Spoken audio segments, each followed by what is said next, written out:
Class 9 chapter 6 lines and angles MCQ question करने वाले हैं 16 से 30 तक। सेट 2 है हमारे पास, इसमें हमें गिवन है question number 16, if one angle of a linear pair is 120, एक पेयर 120 डिग्री का है लीनियर पेयर में, दूसरा एंगल बताना है, then the other angle is. Linear pair में टू एंगल का सम 180 डिग्री होता है, एक 120 डिग्री है तो दूसरा कितने का आ जाएगा 60 डिग्री का। 180 में क्या कर दे माइनस कर देंगे। नेक्स्ट है क्वेश्चन नंबर 17, इसमें हमें गिवन है if two angles are supplementary, two angle supplementary हैं। सप्लीमेंट्री का मतलब क्या होता है 180 डिग्री।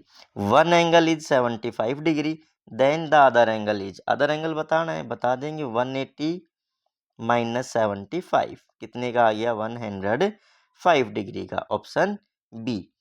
क्वेश्चन नंबर 18 गिवन है vertically opposite angles are, vertically opposite angles क्या होते हैं, adjacent, always equal, complementary, supplementary, क्या होते हैं equal. Vertically opposite angles are always equal, option B.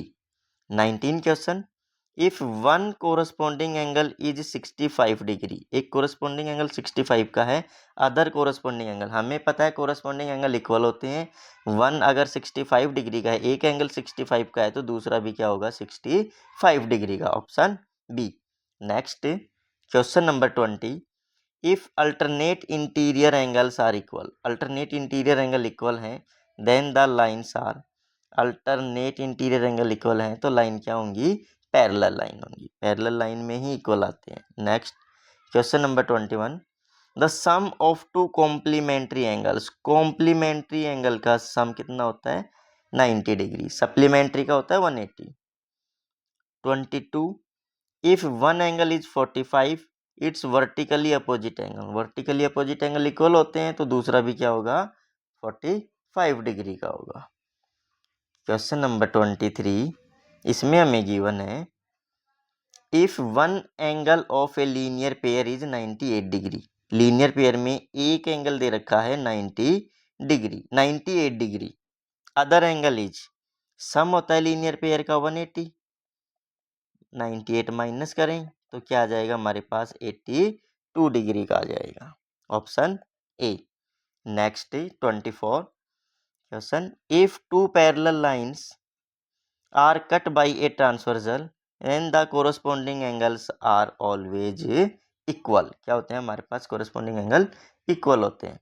To parallel line को ट्रांसवर्सल लाइन से कट करें तो कोरस्पॉन्डिंग एंगल इक्वल होते हैं, पार्ट 1 में भी बताया था मैंने इसको अच्छे से। 25, the interior angles on the same side of a transversal, interior angles on the same side of a transversal are always equal, क्या कहते हैं हमें इक्वल होते हैं हमारे पास। क्वेश्चन नंबर 26 है two intersecting lines form, two intersecting lines क्या form बनाएंगी, one pair, two pair, three pair या नो पेयर, टू पेयर बनते हैं, कितने पेयर बन जाएंगे टू पेयर बन जाएंगे अगर टू लाइन इंटरसेक्ट कर रही है तो। If one angle is 130 degree, adjacent angle, one angle 35 degree है तो इसका एडजेसेंट एंगल क्या बनेगा, इस तरीके से गिवन है, ये अगर 130 है तो ये कितने का आ जाएगा 50 डिग्री, क्योंकि स्ट्रेट एंगल कितने का होता है 180, और हम इसको क्या बोल सकते हैं लीनियर पेयर भी बोलते हैं, क्या बोलते हैं इसको linear pair. Next question number 28, which pair is always equal, which pair is always equal for parallel lines, parallel line में कौन सा पेयर इक्वल होगा, adjacent, corresponding, linear, supplementary. Which pair is always equal for parallel lines, दो parallel line दे रखी हैं, इसमें adjacent equal होता है, कोरस्पॉन्डिंग एंगल इक्वल होता है, लीनियर पेयर, सप्लीमेंट्री, कौन से एंगल आ जाएंगे इसके अंदर चेक करते हैं, एडजेसेंट एंगल नहीं कोरस्पॉन्डिंग एंगल, कौन से एंगल इक्वल होते हैं कोरस्पॉन्डिंग एंगल इक्वल होंगे।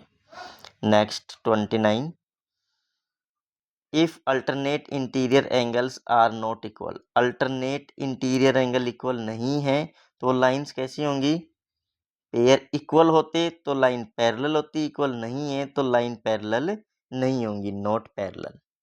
विच statement is correct, which statement is correct, कौन सी स्टेटमेंट करेक्ट है? A linear pair always sum to 180, linear pair का सम कितना होता है? 180 डिग्री। ठीक है, linear pair always sum 180 degree. Vertically opposite angles are supplementary, गलत है, वर्टिकली अपोजिट एंगल इक्वल होते हैं। कोरस्पॉन्डिंग एंगल्स अनइक्वल, नहीं, इक्वल होते हैं। अल्टरनेट इंटीरियर कॉम्प्लीमेंट्री, गलत। हमारे क्वेश्चन हो गए कंप्लीट इस वीडियो से। अगर वीडियो अच्छा लगा हो तो चैनल को लाइक शेयर और सब्सक्राइब करें।